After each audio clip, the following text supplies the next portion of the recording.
Je l'ai retrouvé. Ça m'embête un peu. Je comptais le faire plus tard, mais là... Alors comme ça, tu as choisi Metroid Prime.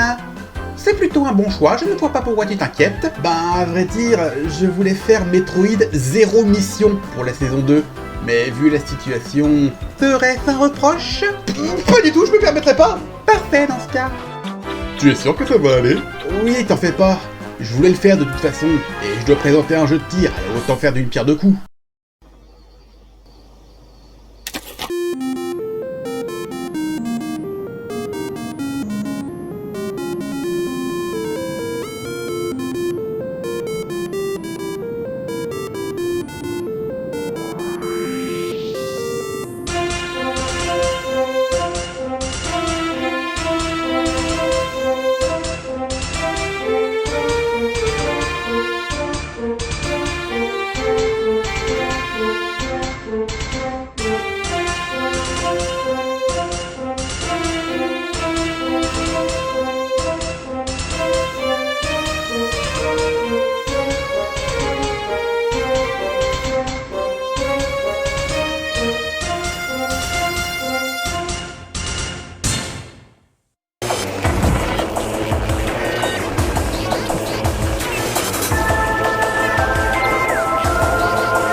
Metroid a fait ses débuts sur NES en 1986 et fait partie des poids lourds de Nintendo au même titre que Mario ou Zelda. Il s'agit d'un jeu d'action-aventure dans l'espace où on incarne la chasseuse de primes Samus Aran, devant explorer la planète Zebes pour y arrêter les pirates de l'espace qui ont élu domicile, avec à leur tête son ennemi juré Ridley, nommé ainsi en hommage au réalisateur Ridley Scott. Le jeu connut un énorme succès et de nombreuses aventures de Samus ont vu le jour par la suite, de Metroid 2 Samus Return jusqu'à l'excellent Metroid Dread sorti l'an dernier et que j'ai adoré. Sans parler de sa participation au casting de Super Smash Bros dès le tout premier opus aux côtés de Mario, Link, Fox ou encore Kirby. Metroid se joue généralement en vue de côté dans un environnement 100% explorable, nécessitant de trouver des améliorations dispersées un peu partout pour obtenir de nouvelles capacités, et ainsi avoir accès à de nouvelles zones de la carte.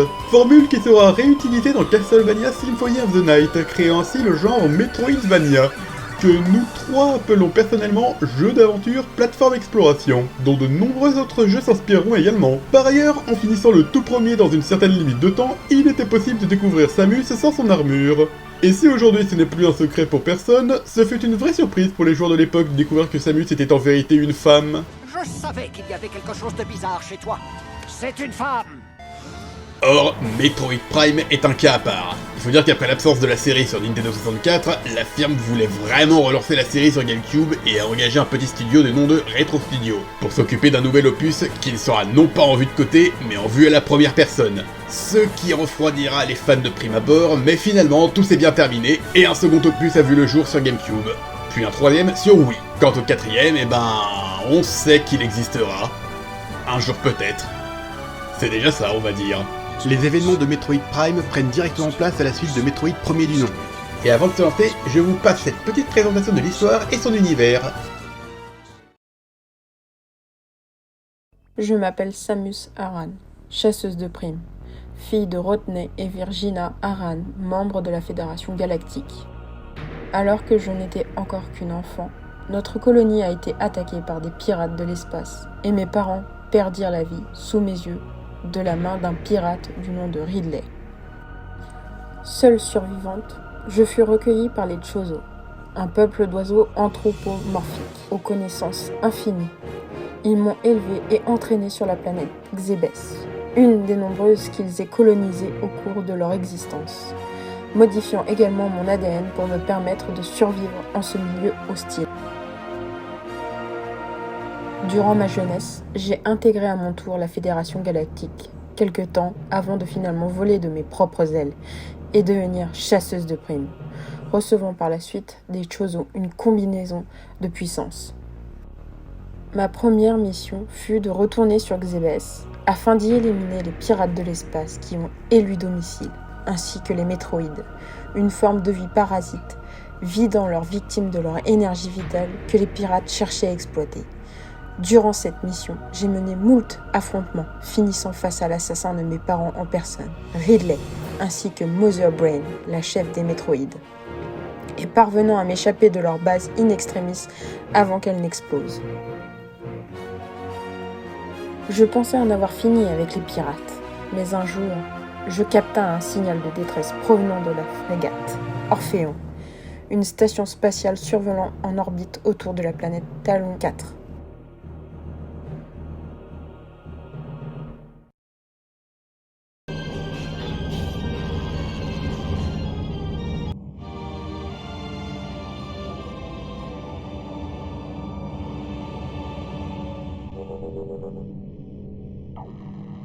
Nous voici donc à la fameuse station spatiale, et déjà, je suis partagé entre deux impressions.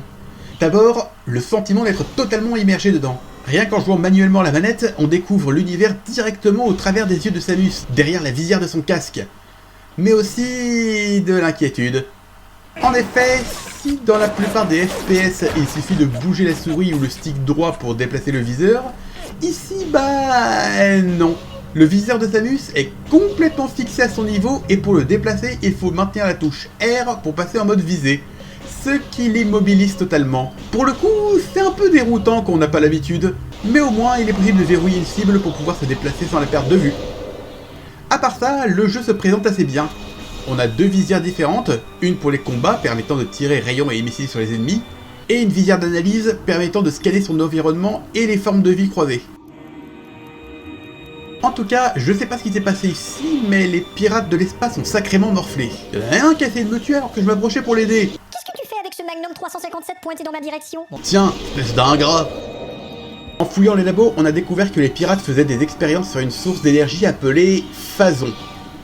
Et après avoir affronté la reine parasite, qu'on retrouve dans Smash Bros, Samus, on est à peine 20 minutes de jeu et tu fais déjà tout péter?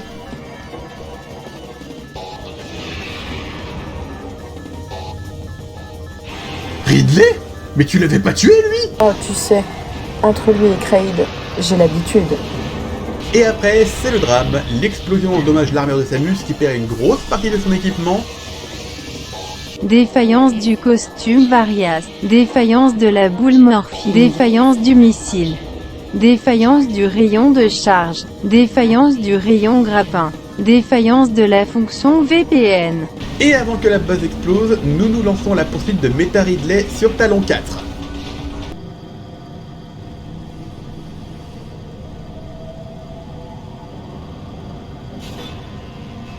Ainsi commence notre exploration de la planète. Et déjà, premier constat, niveau immersion, on n'est pas déçu.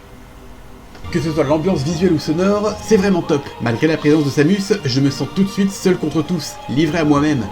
Surtout qu'à peine nos recherches ont commencé, que toute la faune et la flore locale semblent vouloir se débarrasser de nous. Et un peu plus loin, nous trouvons un ascenseur que nous réactivons en le scannant, ce dernier nous menant à des ruines Chozo. Attendez, ils vivaient pas sur Zébès? Pas forcément. Les Chozo n'ont pas de planète attitrée, ils en ont colonisé plusieurs, dont Talon 4. C'est un peuple très avancé sur les plans technologiques et mystiques qui transmettent leur savoir via des runes, inventions et autres vestiges. Mais j'en dirai pas plus. On y trouve un mausolée dont on n'a pas encore accès, et quelques améliorations qu'on ne peut pas encore atteindre car ne disposons pas encore de l'équipement nécessaire.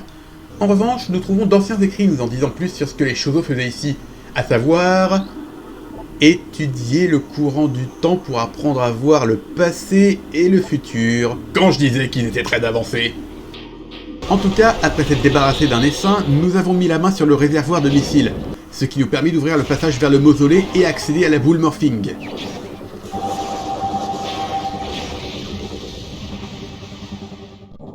Je devrais essayer, tiens, ça doit pas être plus compliqué que faire un spin dash dans Sonic. Voyons. Tu peux m'aider? Je crois que ma colonne vertébrale me perfore le cerveau. Et ainsi pouvoir accéder à une nouvelle zone des ruines. Ainsi fonctionne le jeu. Explorer pour trouver des améliorations qui permettront d'emprunter des passages jusque-là inaccessibles, afin d'élargir son champ d'exploration et trouver encore plus de bonus qui vous permettront de progresser vers l'objectif final. Et on arrive finalement dans une grande zone végétale dont l'eau semble complètement empoisonnée.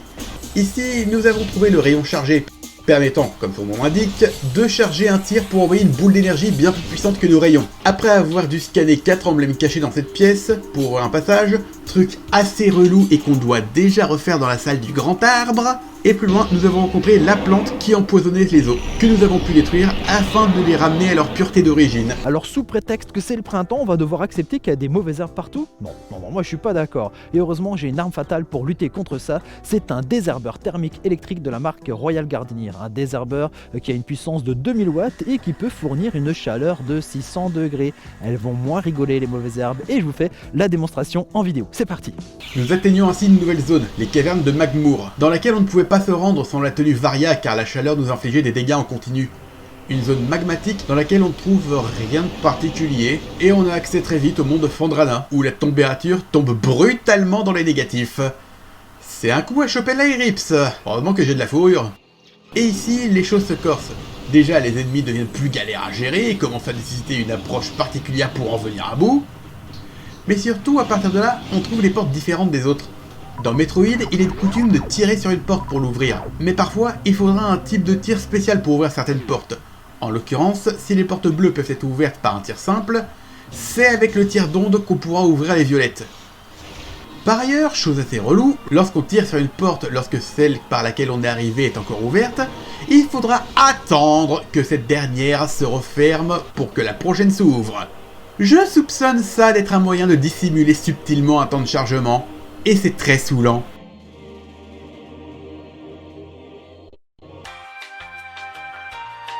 C'est long, hein? C'est énervant, hein?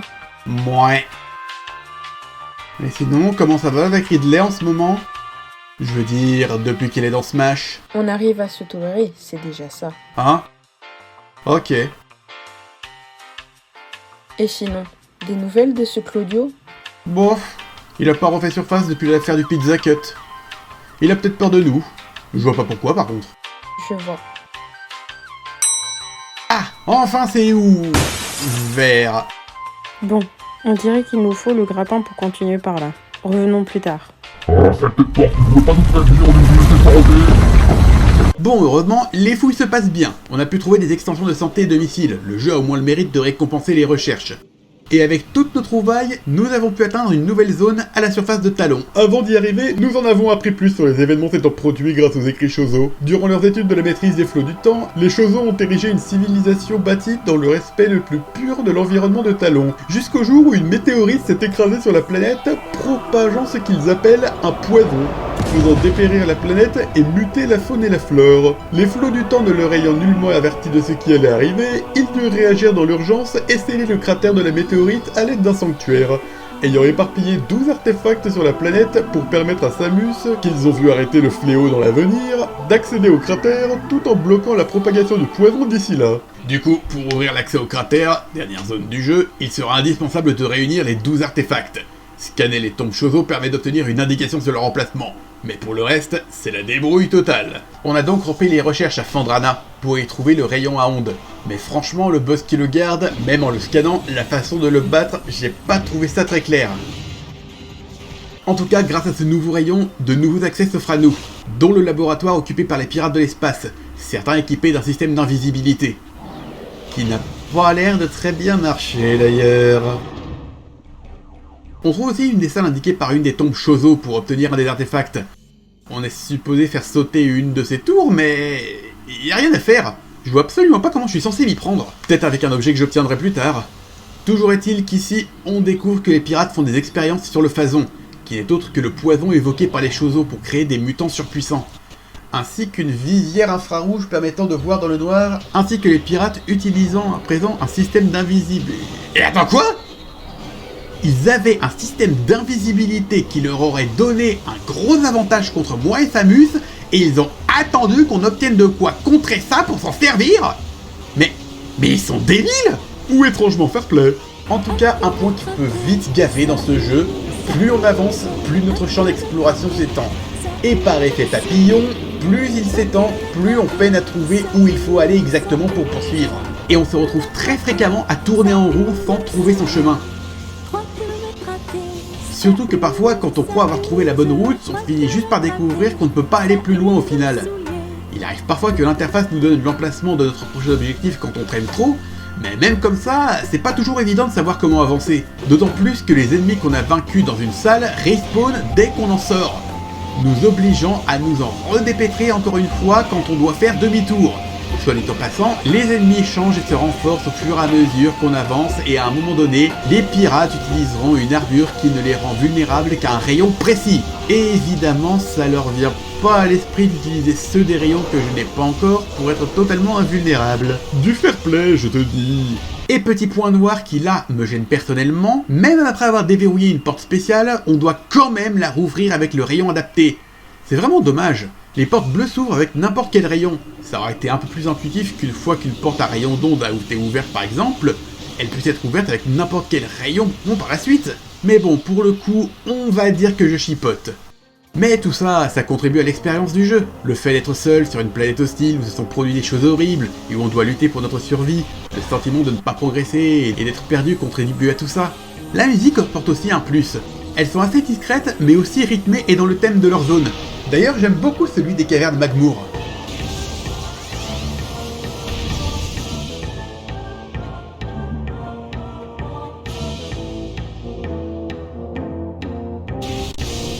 Par contre, il y a un point sur lequel je pardonne pas. À savoir quand j'essaye de retourner à un lieu précis et que le passage emprunté plus tôt se retrouve bloqué sans que rien ne nous l'indique à l'avance. Je vous jure, il y a des moments où j'ai eu envie de hurler. Par exemple, quand j'ai voulu aller chercher l'artefact dans la salle du premier boss, que je me suis retapé toute la route avec les ennemis encore plus difficiles depuis ma première visite, ce qui m'a fait galérer comme Ulysse tout le trajet, tout ça pour découvrir que la porte était à présent bloquée et que je devais trouver un autre chemin. Là, franchement, j'ai envie de casser des bouches. Même chose ici. Après avoir obtenu le rayon de glace et fait spawn des fantômes chauveaux bien relous à battre... Ah bah il y avait longtemps, tiens. Je vais où? J'ai plein de chemins à fouiller, je vois plein de lieux avec des mécaniques que je peux pas encore utiliser. Alors logiquement, je me mets à explorer ce vaisseau coulé, mis bien en évidence.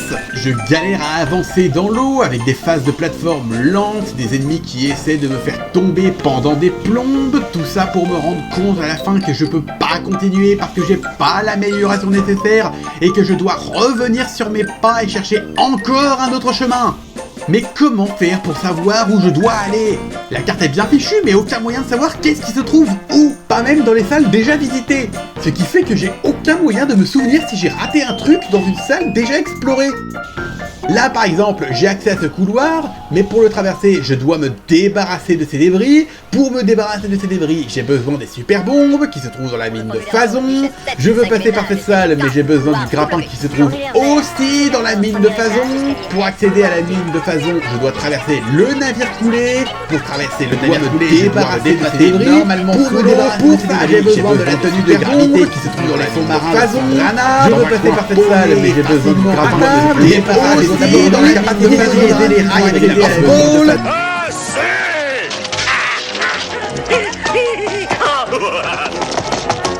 Bon, on découvre enfin la mine de Phazon, où les pirates semblent extraire le minerai en question. L'endroit est d'ailleurs infesté de métroïdes et...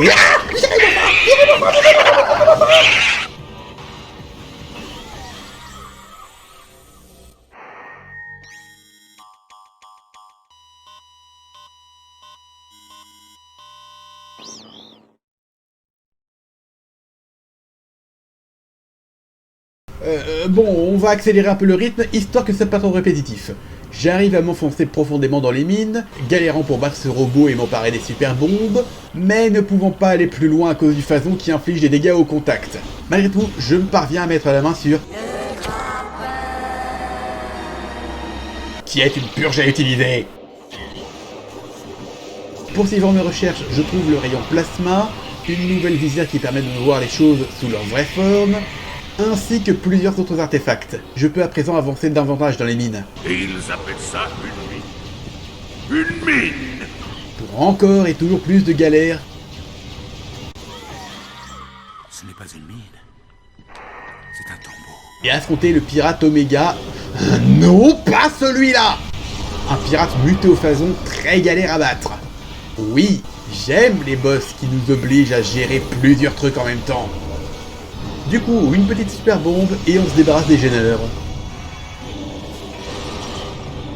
Et...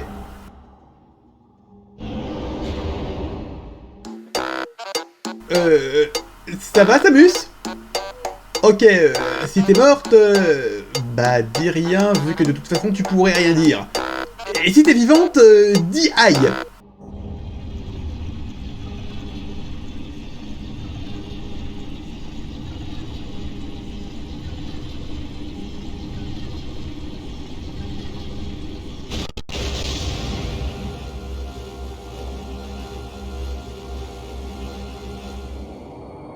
Nous voilà désormais en possession de l'armure de Phazon, qui nous permet d'y résister. Et je sais plus trop où aller maintenant.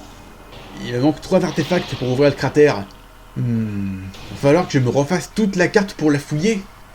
Ça va prendre des plombes. À moins que... Dis-moi, Kiloutre, est-ce que la recherche des artefacts est considérée comme un passage? En effet, alors il est temps d'utiliser mon joker. Ref, je m'en charge. Tu as de la chance, je me souviens où sont les 3 qu'il te manquent. D'abord, sache que le rayon plasma peut faire fondre la glace, et que certaines formes qui ont l'air d'être décoratifs ne le sont pas tant que ça. Quant à celui de la tour, que t'as pas réussi à choper, j'admets que c'est assez vicieux pour trouver. Regarde.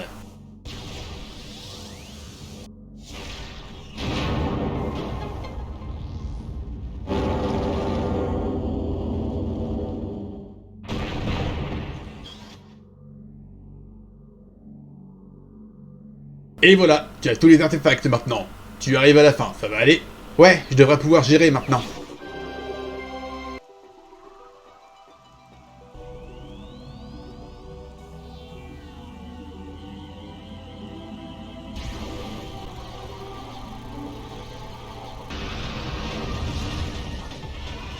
Donc ce n'est pas Ridley, mais Meta Ridley, que j'ai longtemps cru être Ridley avec un corps robotique, mais qui serait en fait, selon la guidance de Palutena dans Smash, un robot créé par Ridley à son effigie.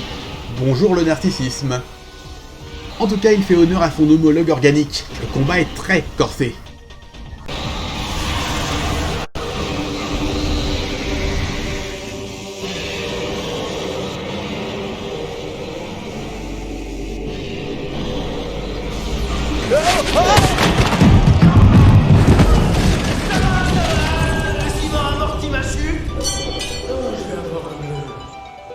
Il ne reste plus qu'à descendre dans le cratère pour couper la source de Phazon. Et je voudrais bien un point de sauvegarde, s'il vous plaît. Un point de sauvegarde?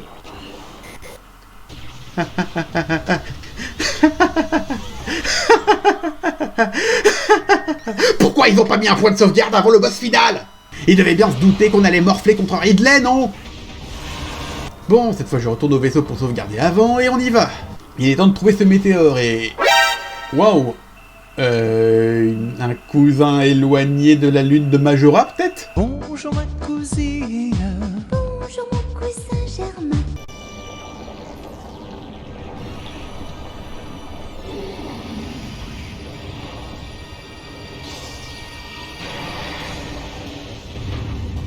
Quoi? Depuis le début, ce météore qui répand le Phazon sur la planète, c'était un métroïde? Le métroïde Prime? Ah bah oui, logique. En tout cas, c'est un combat très rude que voilà. Clairement ce qu'on attend d'un boss final.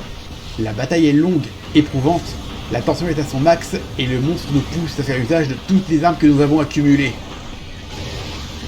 Et après avoir détruit sa coquille, il ne restait plus qu'à détruire sa forme spectrale. Et là, il nous donne littéralement ce dont on a besoin pour le vaincre. Est-ce que le Phazon a pour effet indésirable de détruire les neurones, ce qui expliquerait pourquoi tout le monde sur cette planète est complètement débile?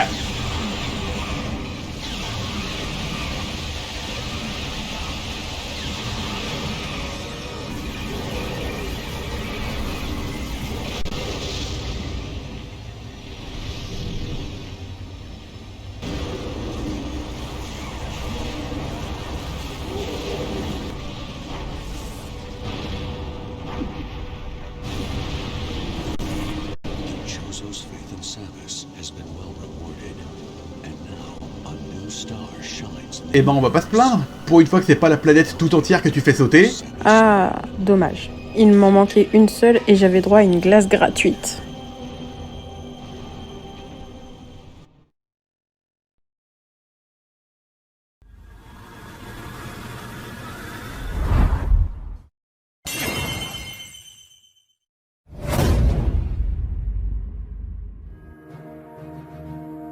il ne reste plus qu'à conclure. Pour tout vous dire, je suis assez partagé sur mon avis global.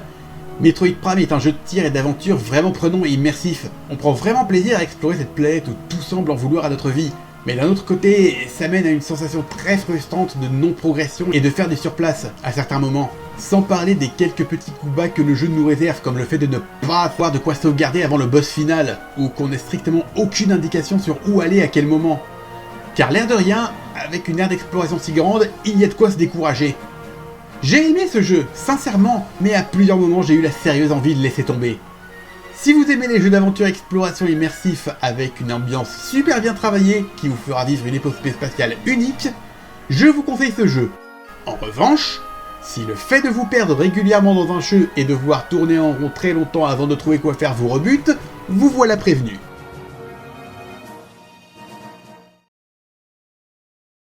Pas mal, tu t'en es bien sorti. Merci, mais je peux faire une pause maintenant. Oh oui, tu vas en avoir besoin. Comment ça? Bon.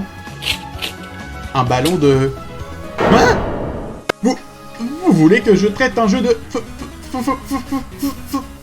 foot? Eh oui, c'est la dernière étape et tu auras terminé ce programme. Mais j'ai horreur du foot! Justement, je compte sur toi pour m'épater. Je la sens pas du tout, cette histoire. Mais alors pas du tout.